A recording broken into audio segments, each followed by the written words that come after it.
మీ తెలుగు నేస్తం Telugu stop app వెంటనే play store, app store లో డౌన్లోడ్ చేసుకోండి. ప్రతిక్షణం అన్ని తెలుగు వార్త విశేషాలతో పాటు మీ లోకల్ ప్రాంత వార్తలు కూడా సులభముగా తెలుసుకోండి. టాలీవుడ్ ఇండస్ట్రీలో గతంతో పోల్చి చూస్తే కమెడియన్లకు ఒకింత డిమాండ్ తగ్గిందనే చెప్పాలి. ప్రస్తుతం అన్ని సినిమాలు పాన్ ఇండియా సినిమాలుగా తెరకెక్కుతున్న నేపథ్యంలో కమెడియన్లకు ఆశించిన స్థాయిలో అవకాశాలు దక్కడం లేదు. చాలా మంది కమెడియన్లకు మంచి గుర్తింపు ఉన్నా వరుసగా అవకాశాలను సొంతం చేసుకునే విషయంలో ఈ కమెడియన్లు ఫెయిల్ అవుతున్నారు. టాలీవుడ్ ఇండస్ట్రీలో సుధాకర్ కమెడియన్ గా ఒక వెలిగారనే సంగతి తెలిసిందే. ఎన్నో హిట్ సినిమాల సక్సెస్ లో సుధాకర్ కామెడీ టైమింగ్ కీలక పాత్ర పోషించింది. వెంకటేష్, సుధాకర్ కాంబినేషన్ కు ఎంతో మంది ఫ్యాన్స్ ఉన్నారు. ఈ కాంబినేషన్ లో వచ్చిన సినిమాలన్నీ హిట్ అయ్యాయి. అయితే తెలుగులో కమెడియన్ గా గుర్తింపు రావడానికి ముందే తమిళంలో సుధాకర్ హీరోగా ఒక వెలిగారు. తమిళనాడు సినీ పరిశ్రమలో రాజకీయాలు నచ్చక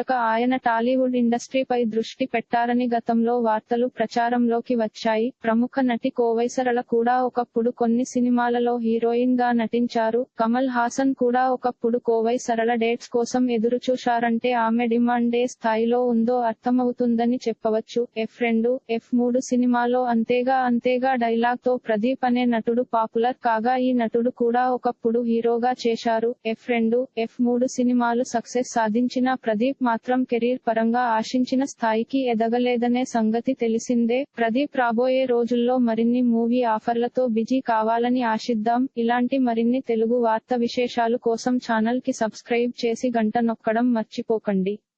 ఈ వీడియోని తోటి మిత్రులకి షేర్ చేయండి. మీ అభిప్రాయాన్ని కామెంట్ లో తెలపండి.